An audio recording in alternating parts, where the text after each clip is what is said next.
ब्रह्मानंदं परमसुखदं केवलं ज्ञानमूर्तिं द्वन्द्वातीतं गगनसदृशं तत्त्वमस्यादिलक्ष्यम्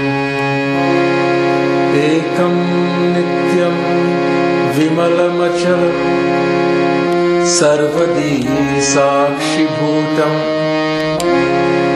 भावातीतं त्रिगुणरहितं सद्गुरुं तं नमामि। यं ब्रह्मा वरुणेन्द्ररुद्रमरुतः स्तुन्वन्ति दिव्यैस्तवैः वेदैः साङ्गपदक्रमोपनिषदैः गायन्ति यं सामगाः ध्यानावस्थिततद्गतेन मनसा पश्यन्ति यं योगिनो यस्यान्तं न विदुःसुरासुरगणा देवाय तस्मै नमः।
If you need a copy, please take one from here. And you have the Guru Stotram also, Bhaja Govindam.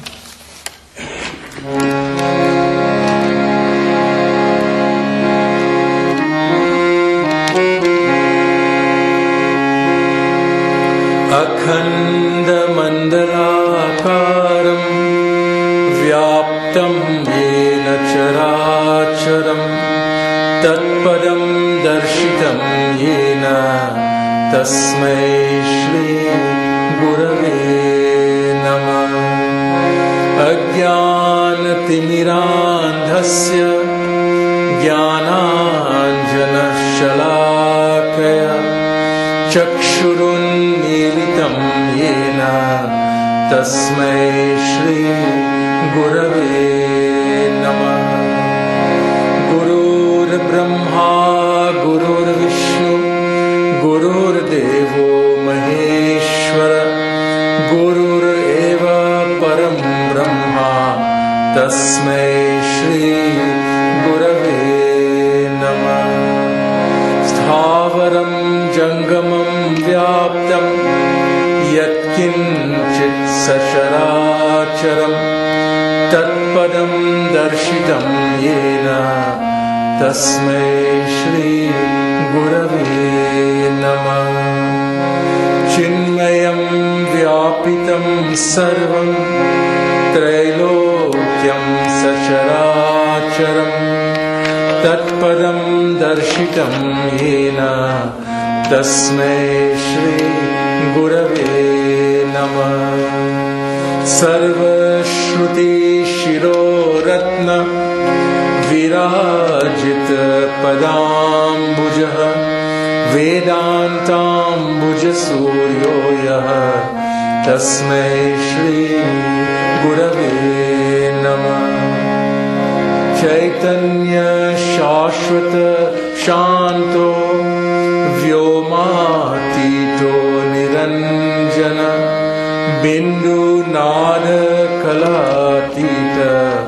तस्मै श्री गुरवे नमः। ज्ञानशक्ति समारूढ तत्त्वमाला विभूषित भुक्ति मुक्ति प्रदाता च तस्मै श्री गुरवे नमः। अनेक जन्म संप्राप्त कर्मबन्ध विदाहिने आत्मज्ञान प्रदानेन तस्मै श्री गुरवे नमः। शोषणं भवसिन्धोश्च ज्ञापनं सारसम्पद गुरोः पादोदकं सम्यक् तस्मै श्री। न गुरोरधिकं तत्त्वं न गुरोरधिकं तप तत्त्वज्ञानात् परं नास्ति तस्मै श्री गुरवे नमः। मन्नाथ श्री जगन्नाथ मद्गुरु श्री जगद्गुरु मदात्मा सर्वभूतात्मा तस्मै श्री गुरवे नमः। गुरुरादिरनादिश्च गुरुर्परमदैवतं गुरोः परतरं नास्ति तस्मै श्री गुरवे नमः। त्वमेव माता च पिता त्वमेव बन्धु च सखा त्वमेव विद्या द्रविणं त्वमेव सर्वं मम देव देवा।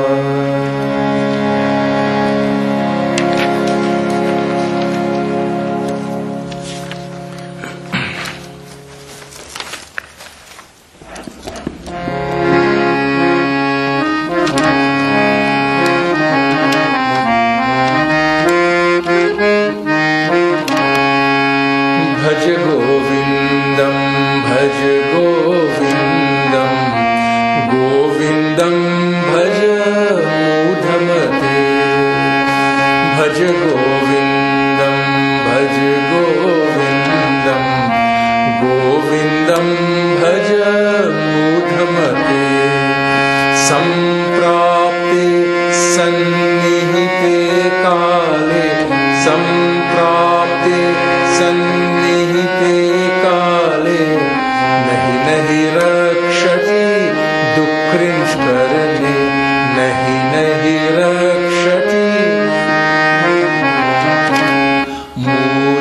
जहि धनागम तृष्णां कुरु सद्बुद्धिं मनसि वितृष्णां यल्लभसे निज कर्मोत्पातं वित्तं तेन विनोदय चित्तं भज गोविन्दं भज गोविन्दं गोविन्दं भज मूढमते नारीस्तनभर नाभिदेशं दृष्ट्वा मागा मोहावेशम् एतन्मांसव सादिविकारं मनसि विचिन्तय वारं वारं भज गोविन्दं भज गोविन्दं गोविन्दं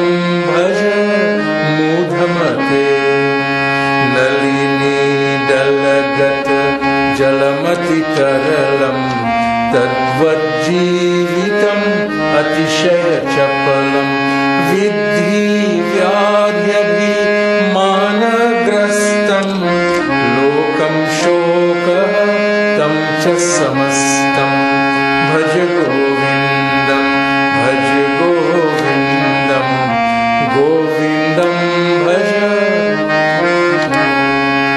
यावद्वित्तोपार्जनसक्त तावन्निज परिवारो रक्त पश्चाज्जीवति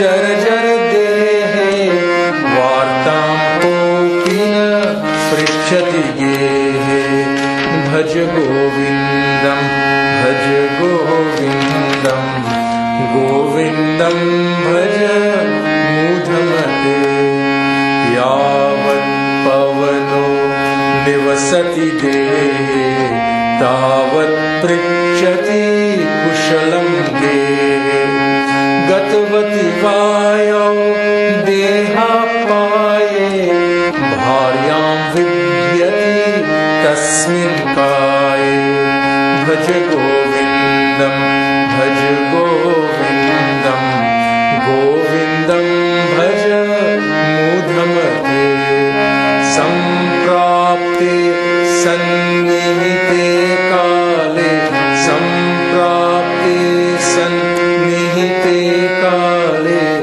नहि नहि रक्षति दुःखृंष्करणे नहि नहि रक्षति दुःखृंष्करणे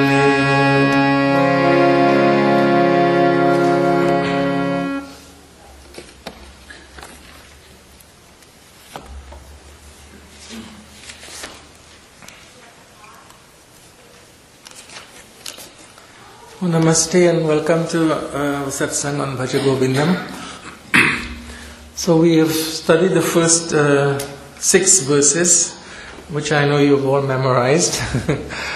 And today we will start from verse 7. So remember, your assignment is to keep memorizing the verses earlier and then adding new verses. So in verse 6, Shankara reminded us of the transient nature of the physical body. Yavat pavano nivasati dehe. As long as the breath of life flows in this body, tavat prichati kushalam gehe. So long it's of value to you or to others. But there will come a moment, as he says, Gatavati vayo deha pai, when the breath of life ceases. And bharyam vibhyati tasmin kaya. Even those who are very close to us will no longer find that body attractive. His point here is, of course, as we will see throughout this text, is to help us to think about the limits of those things that are transient, subject to change, temporary, and to turn our minds to the thing that is without change, that which is eternal, that which is lasting. So earlier on we saw a very beautiful poetic verse also, Nalini dalangata jalamati taralam tadvat jivitam atishaya chapalam, where he compared the brevity, the shortness of human existence to a drop of water trembling on the tip of a lotus leaf, and said that human life is even more uncertain than that. In verse 7, which is where we start this morning, he picks up on this theme of the swiftness of human existence, not so much by reminding us of how short it is, but how quick it goes, and how at different times we get caught up in different kinds of concerns, and life simply passes away without the opportunity for deep thought and reflection on what is important. So we will start here today with verse 7 of the text. Balastavat krida sakta, Balastavat krida sakta, Tarunastavat taruni sakta, Tarunastavat taruni sakta, Vriddhastavat chinta sakta, Vriddhastavat chinta sakta, Pare brahmani kopina sakta, Pare brahmani kopina sakta, Bhaja Govindam, Bhaja Govindam, Govindam Bhaja Mudhamate, Bhaja Govindam, Bhaja Govindam, Govindam Bhaja Mudhamate.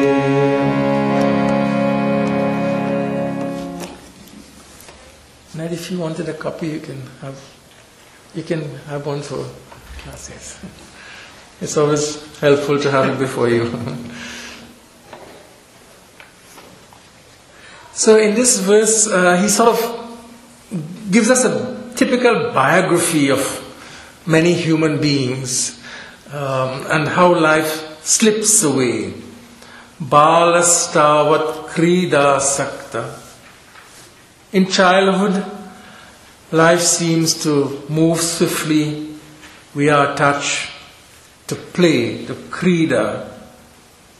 Tarunastavat taruni sakta. And when we are youthful, in the youthful stage of life, we're focused on our passions, on our feelings, on desire, and the fulfillment of desires. Tarunastavat taruni sakta. Vriddhastavat chinta sakta. And then as we grow older, as we age, vriddha tavat, we get caught up in anxiety, in all kinds of worries and fears and anxieties about the future, and even about the past. So each stage of life there seems to be some central concern, some central attachment, sakta. And of course, the clinching line for Shankara is the last line, Pare Brahmani Kopina Sakta.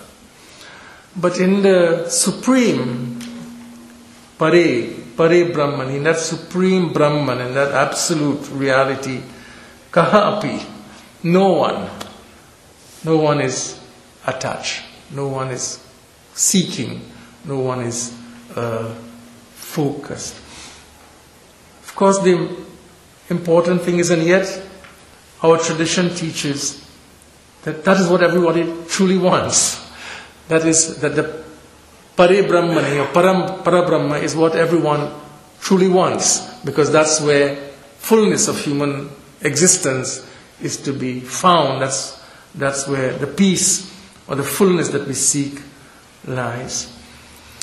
Now, in an earlier verse, in fact, the second verse of the text, he spoke about the limits of wealth, you'll remember, Mudha Jahihi Dhana Agama Trishnam. He's advising not that one should not give up wealth, but one should give up the greed for wealth. Dhana Agama Trishnam. And there he said, Kuru Sad Buddhim Manasi Vitrishnam.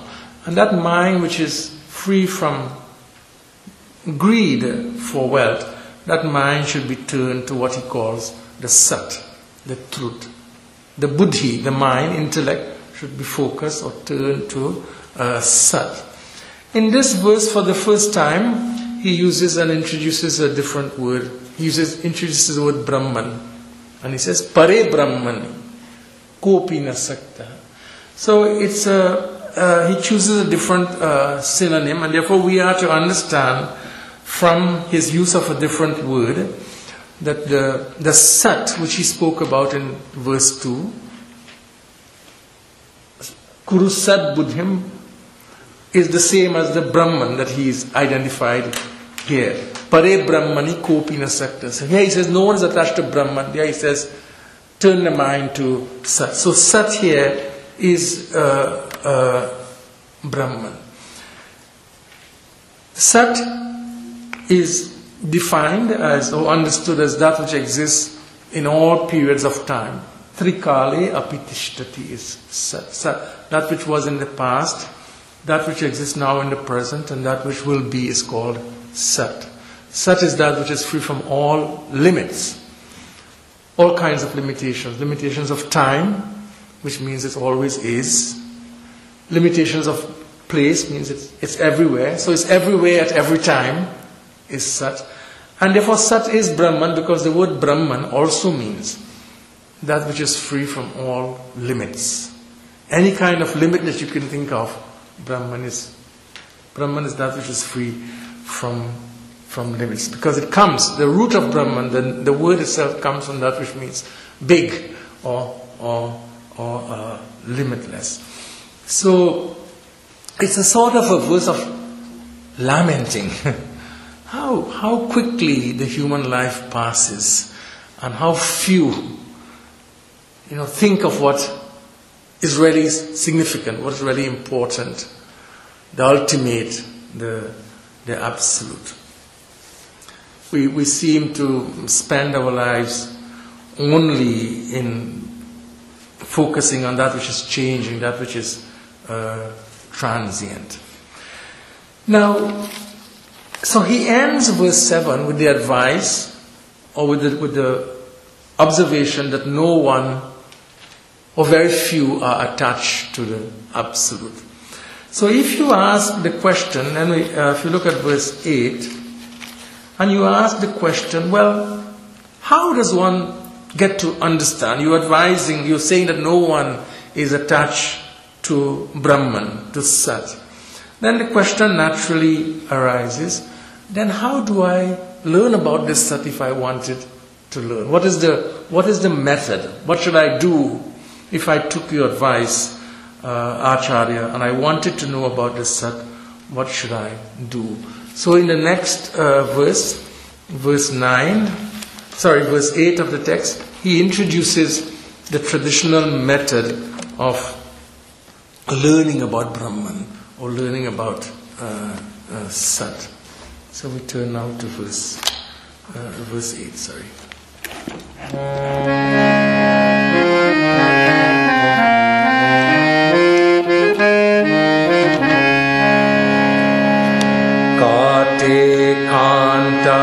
Kaste putra, kate kanta kaste putra, samsaro yamativa vichitra, samsaro yamativa vichitra, kasya tvam kaha kuta ayata, kasya tvam kaha kuta ayata, tattvam chintaya tariha brata, tattvam chintaya tariha brata, bhaja govindam, bhaja govindam, govindam bhaja mudha mate,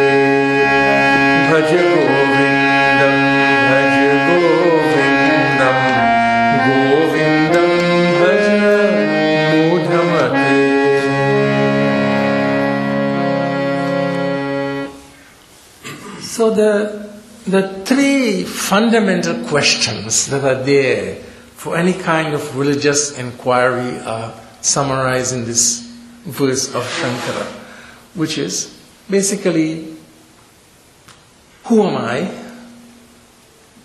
Where have I come from? And where am I going? These are three fundamental questions.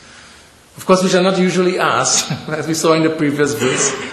But these are the questions that a thoughtful person eventually will come to ask. Who am I? Where have I come from? And where am I going? What is my destiny? What is my goal in life? And one of the things that we need to keep in mind, we are reading Bhaja Govindam in the 21st century. But you will see that in many of the verses, because Shankara is teaching this text to a male audience in his own time, so he assumes that his listener are men and not women. So he says, you have to ask, Kate Kanta, who is my wife? But today we can add also, who is my husband? What is the nature of my husband? What is the nature of my wife? It has to be mutual. So inquire, ask, who am I? Who is my husband? Who is my wife? What is the nature of this world? Samsara. What is samsara? What is the nature of this world?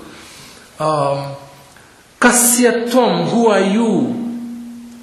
Kaha kuta ayata, where have you come from? Tattvam chintaya tariha brata. These questions you have to think about.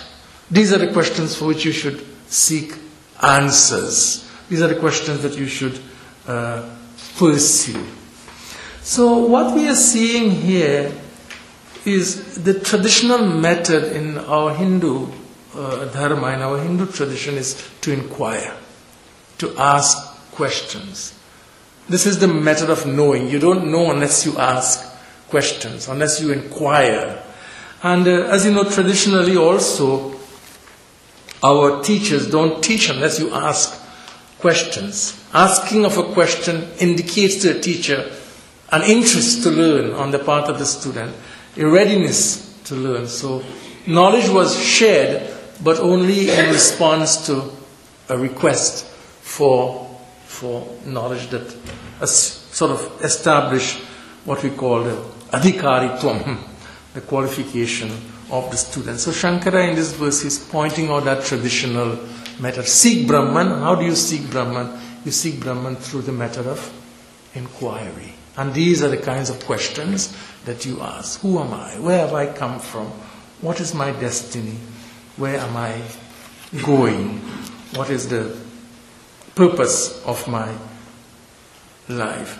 And he emphasizes that these questions, as you can see in his last line, tattvam chintaya, tad iha brata. So he says, my brother, here ask now. You can't ask these questions after you've passed on. These are the questions that iha, now in this life, here, today, one should begin to ask those kinds of questions, because later on he will use the expression jivan mukti, liberation here and now, which is the goal when these questions, you find answers for these questions. So the method of questioning, this is a tradition that is not afraid of inquiry, of asking questions. Truth, the Hindu tradition has always assumed that one should not be afraid of truth, because truth does not contradict truth. And therefore one should be fearless in asking questions. And Hindu teachers, at least a good traditional Hindu teacher, never discourages a student from asking questions. Of course, you have to ask questions in a respectful manner, with a sincere desire to know. But it's a tradition that is really open to inquiry and questioning. And therefore we speak of the Sanskrit word that is used is jigyasa. inquiry. So the inquiry into Brahman is called Brahma Jigyasa. Inquiry by the asking of questions. So then, if you ask, well, where should I ask those questions? So you say I should ask questions, but to whom I should ask those questions? Where should I direct my questions? And what is the process if I embark on this inquiry? What is the nature of that process? How does it flow? What are its steps? How does this method work in detail? And then this is what he describes in verse 9, very famous verse of Bhaja Govindam, verse 9.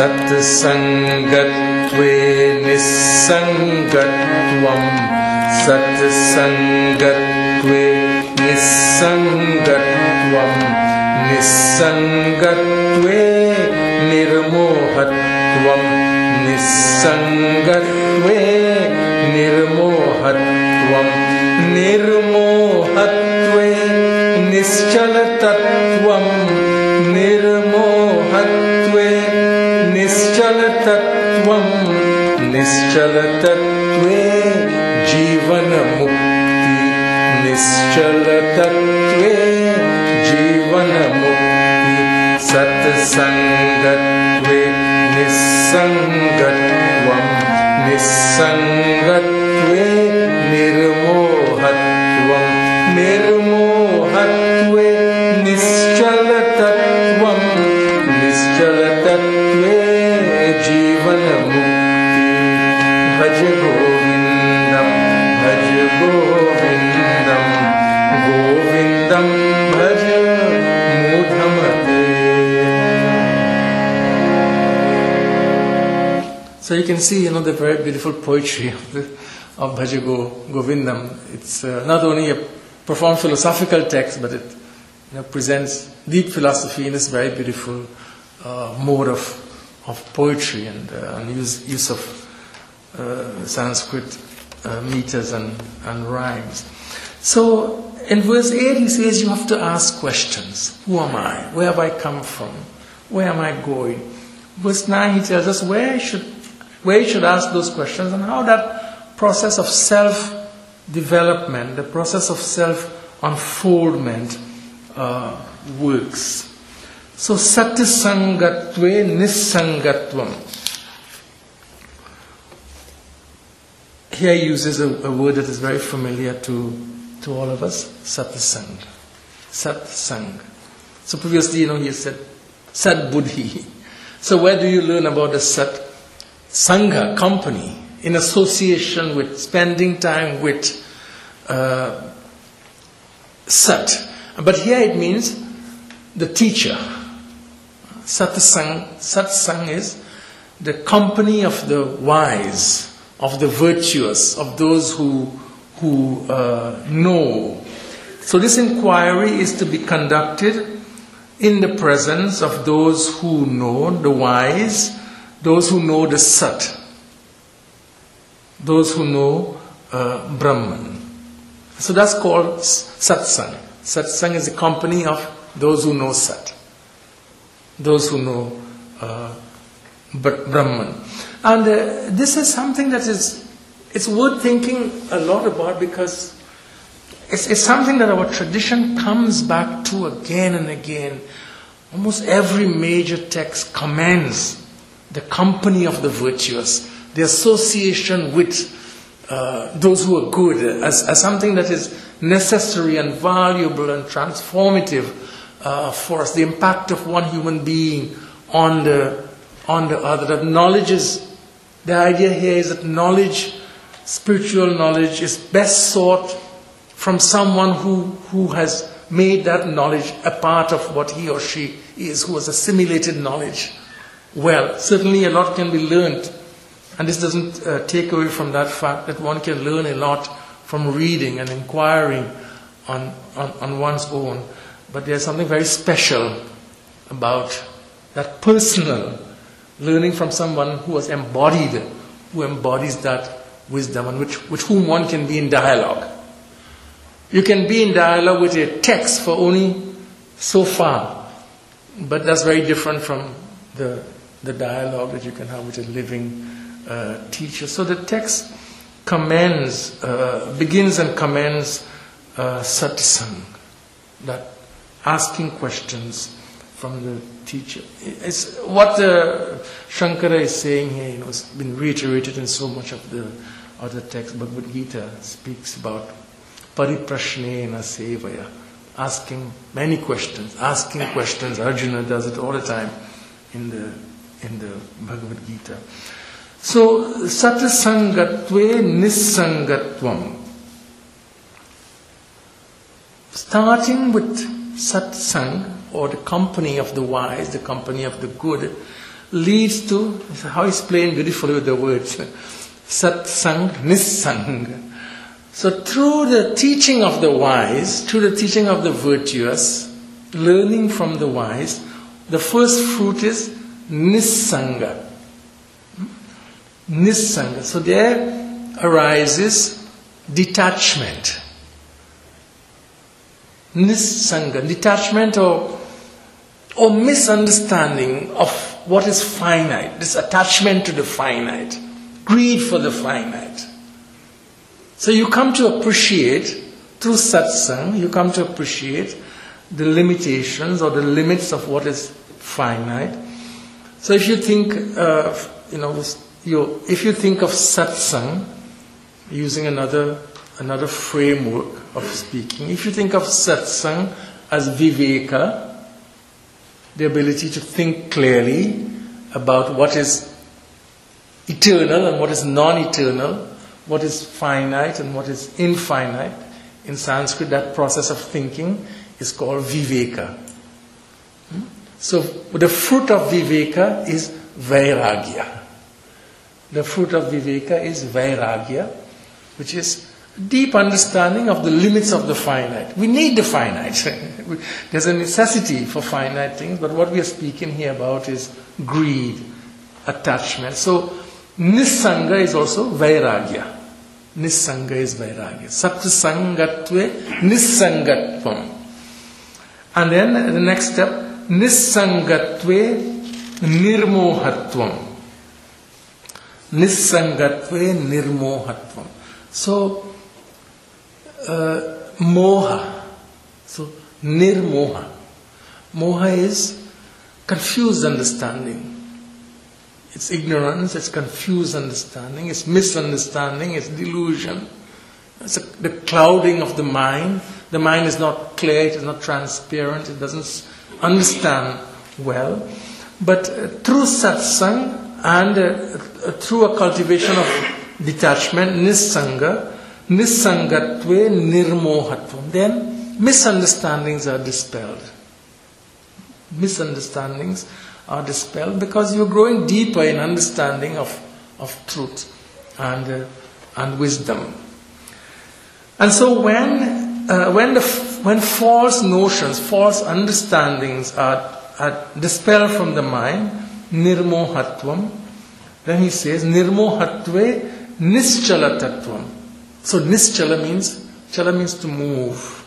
Instability is called chala. Nischala is firmness, abiding, quietness, tranquility, nischala, quietness of mind. Nischala, nirmohatve nischala tattvam. So the deeper one's understanding, the better the mind rests in truth, in Brahman, in Sat. Nirmohatve nischala tattvam, nischala tattve jivan mukti. So he speaks here, jivan mukti is living liberation, living freedom. So when the mind has come to rest fully in that truth, one is free. One is liberated here and now. Because in our tradition, mukti or moksha, liberation is, the mind centered on Brahman, centered on Sat. Is that condition, and it's not post-mortem, but it's here and now, which is what he points out in his last word. Jivan Mukti, liberation in life. Whenever I read this this verse of Bhaja Govindam, Satasangatve Nissangatvam Nissangatve Nirmohatvam Nirmohatve Nischalatatve Nischalatatvam Jivan Mukti. Beautiful sequence. It always reminds me of the different. If you think of this as an ascent, a ladder of ascent, then Bhagavad Gita gives us a ladder of descent. In the second chapter of Bhagavad Gita, coming towards the end, verse 62, 63, Krishna gives a very different, how we fall. Shankara shows how we rise here. Bhagavad Gita shows how the mind can descend. And there, dhyayato vishayan pumsa. So he says that in Bhagavad Gita, a human being develops a desire for something, for some object. Nothing is wrong with a desire if it's a legitimate desire, if it's a need. But a desire is born in the mind. Dhyayato vishayan pumsa. Sangasteshu pajayate. And then it begins to put roots down. So the seed is just dropped into the mind, and then it begins to germinate and grows roots. Dhyayato vishayan pumsa sangasteshu pajayate. Sangat sanjayate kama. And then becomes greed. Right? It gets firm, it begins to take the mind over, which he calls the state of karma. So from just a tiny desire, begins to sprout, then consumes the mind in a condition of greed. So dhyayato vishayan pumsa sangasteshu pajayate. Sangat sanjayate kama. Kamat krodho vijayate. So from greed sprouts anger, because especially if the greedful desire is not fulfilled. So you think of it, how many, you can just look at the psychology of Bhagavad Gita here. The non-fulfillment of a greedful desire causes anger, rage, krodha. Krodhod bhavati sammoha. Some moha is also used in this verse, and he says, in that condition of anger, krodhad bhavati sammoha. We experience it all the time. There is confusion in the mind. The mind goes into turbulence, which he calls moha. Right? People would say things, they would speak things that they would not do normally if the mind is not in the grip of anger. Anger is a kind of madness. It can be a form of madness that grips the mind. Moha. So, kamat krodho bijayate, krodhat bhavati sammoha, sammohat smriti vibramaha. And then he gives another step. In that state of madness, one becomes forgetful. Smriti. Memory is lost. And Shankara, in commenting on that verse, I remember he said, he gave many examples. One example, he says, in a state of anger, a student will abuse even the guru. Becomes forgetful of relationships. This person is my wife, this person is my husband, this person is my father, this person is my grandfather. Smriti vibrama. In anger, memory goes. Memory of particular relationships and the value of those relationships. We can destroy a lifetime of a relationship in a moment of anger because of careless use of words. Smriti vibrama. Smriti brahmshat buddhi nashat. Buddhi nashat. Reason is lost. Because reason depends so much on memory. Smriti brahmshat buddhi nashat pranashyati. And the human being destroys himself or herself in that state of irrationality. So there's an interesting psychological ladder, step-by-step description of a fall. And here Shankara offers the opposite. Satasangatve nissangatvam, nissangatve nirmohatvam, nirmohatve nischalatatvam, jivana mukti. There's a way of transformation. There's a whole spirituality in this verse here. A whole spiritual way of self-transformation, that is being described here. In one verse, he is sort of summarizing the whole tradition, the whole traditional part of self-transformation in one poetic verse. So,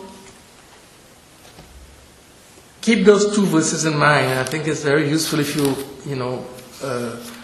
you memorize this ladder of ascent. It will be very useful to put it side by side with Sri Krishna's ladder of descent. See how they illumine each other. Now, in the next verse, having spoken about this living liberation called Jivan Mukti, and which is the outcome of when the mind is centered on Sat, or the mind is centered on Brahman, he gives a series of analogies to help us to think about how knowledge removes ignorance. And this is verse 10.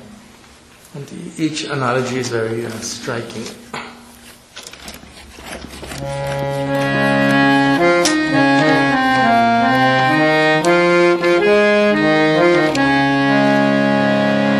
Vayasi gate kaha kama vikara, Vayasi gate kaha kama vikara, Shushke nire kakasara, Shushke nire kakasara, Kshine vitte ka parivaro, Kshine vitte ka parivaro, Jnate tattve ka samsara, Jnate tattve ka samsara, Vayasi gate kaha kama vikara, Shushke nire kakasara, Kshine vitte ka parivaro, Jnate tattve ka samsara, Bhaj Govindam, Bhaj Govindam, Govindam Bhaj Mudhamate, Bhaj Govindam, Bhaj Govindam, Govindam Bhaj Mudhamate.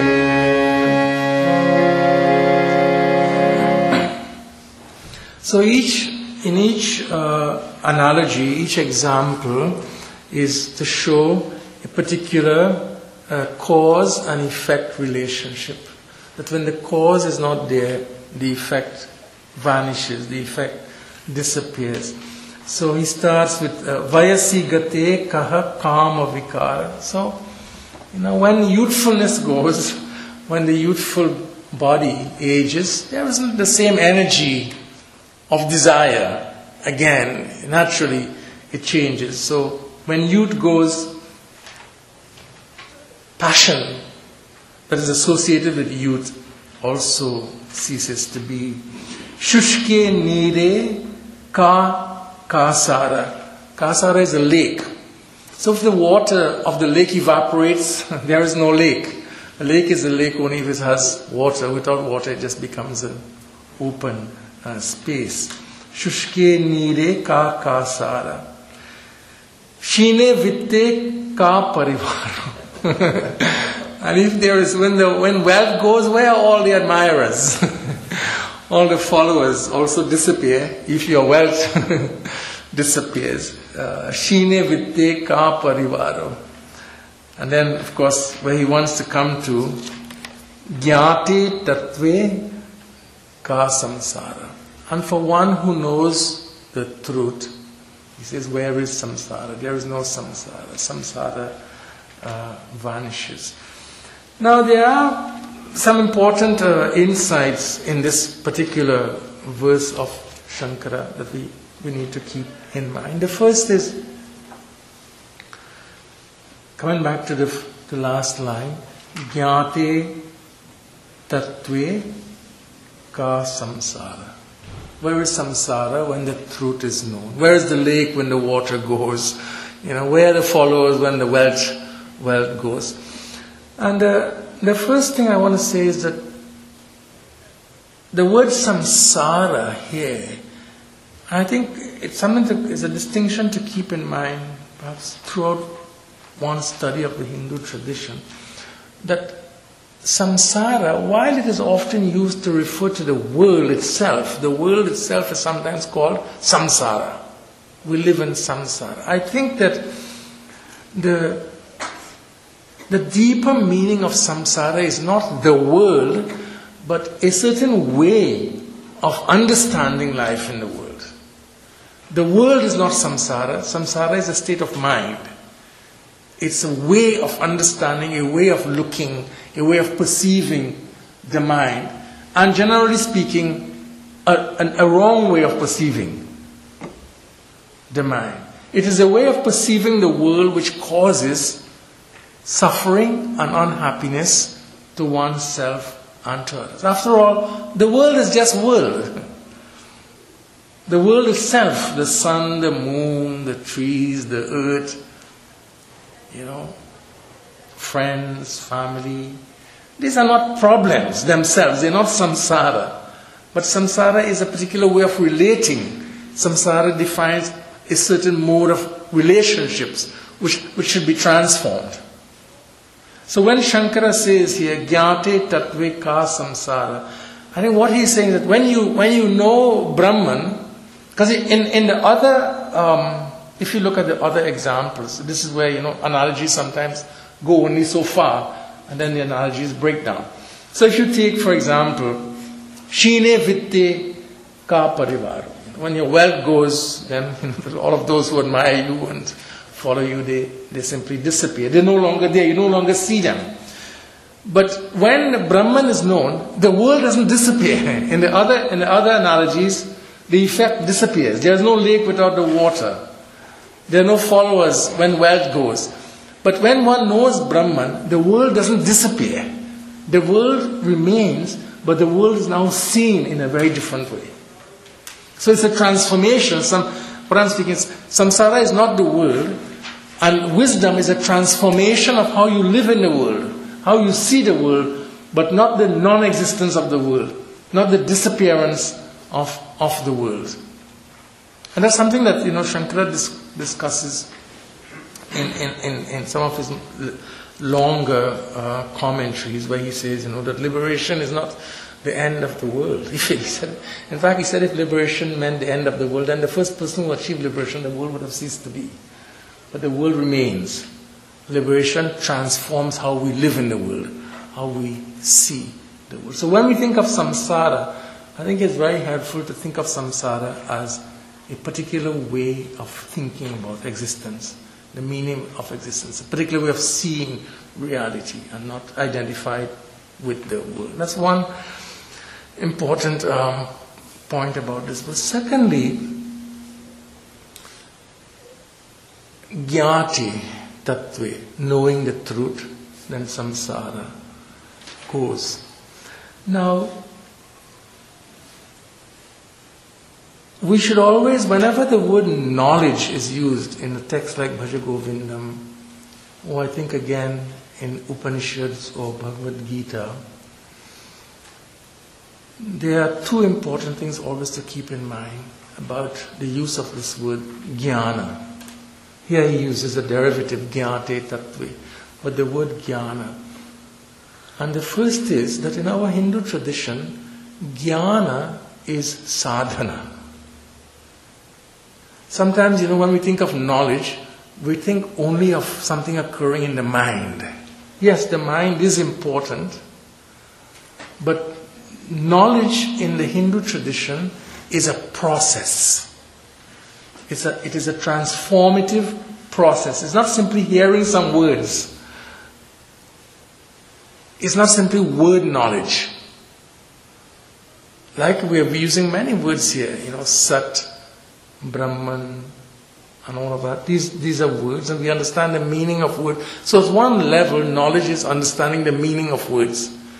But at another deeper level, jnana, sadhana, Knowledge is seeing what those words mean to me. What those words mean for my own self-understanding. In other words, knowledge changes something. Knowledge changes the way I see myself, see others, and see the world. So knowledge is, jnana is sadhana, it's a process. And therefore you can see, when in the Upanishad, when Yajnavalkya teaches about Brahman, he says that this is something that you should hear about. Sravana. He uses 3. He says you hear about it. But that's not all. Because sometimes, you can get knowledge simply by hearing words. But he says, he uses 3 words. Sravana, manana, nididhyasana. So you hear it, sravana, then you go and think about it. You reflect on it. You consider it. You debate it in your own mind. You have to churn it. You churn it mentally. It's called manana, from the word from manas, which is mind. Manana. You have to churn it. And then thirdly, even then it's not over. Nididhyasana. So now I hear, I understand. Let us say manana, I understand. And nididhyasana, I make it a part of who I am. I make it a part of my life. Then knowledge becomes really jnana. So the 3 processes are important. Hearing, reflecting, reasoning, and then assimilating, making it a part of one's life. In other words, knowledge, in the sense in which it is used here in our tradition, unless knowledge transforms us, it is not knowledge. It becomes, as in Bhagavad Gita, Krishna talks about flowery speech. Pushpita vacham. Flowery speech. Words only. But not jnana in the sense in which it is used. So, when for example, in Bhagavad Gita, Krishna makes that famous declaration, Nahi jnanena sadrisham pavitram iha vidyati. Nahi jnanena sadrisham pavitram iha vidyati. He says that Arjuna, in this world, there is no greater purifier than wisdom, than knowledge. Nahi jnanena sadrisham. He's talking more than word knowledge. Because he's talking about a process of purification, knowledge, process of transformation. Nahi jnanena sadrisham pavitram iha vidyati. There's nothing more powerful, more transformative than wisdom, than understanding. And therefore we should draw the conclusion that the wisdom he's speaking here about is a wisdom that is a process, which I call it sadhana. Jnana as sadhana. That is the jnana that results or brings about liberation. Moksha, jivan mukti. So,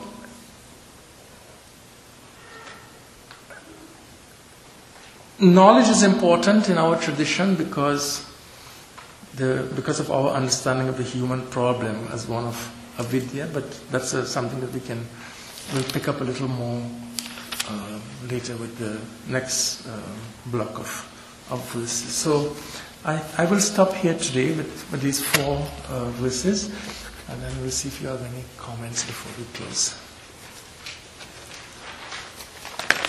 Any thoughts on any of the insights of Shankara in these 4 verses?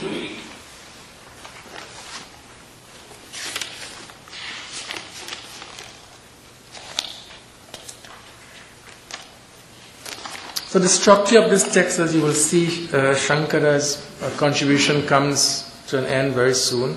And then each of the disciples, this is a belief about the text, that each of the disciples who accompanied him, they also were inspired by him to compose a verse. So it'll be always very interesting to see what each of the disciples says, what they choose to highlight after we have the first part of the composition from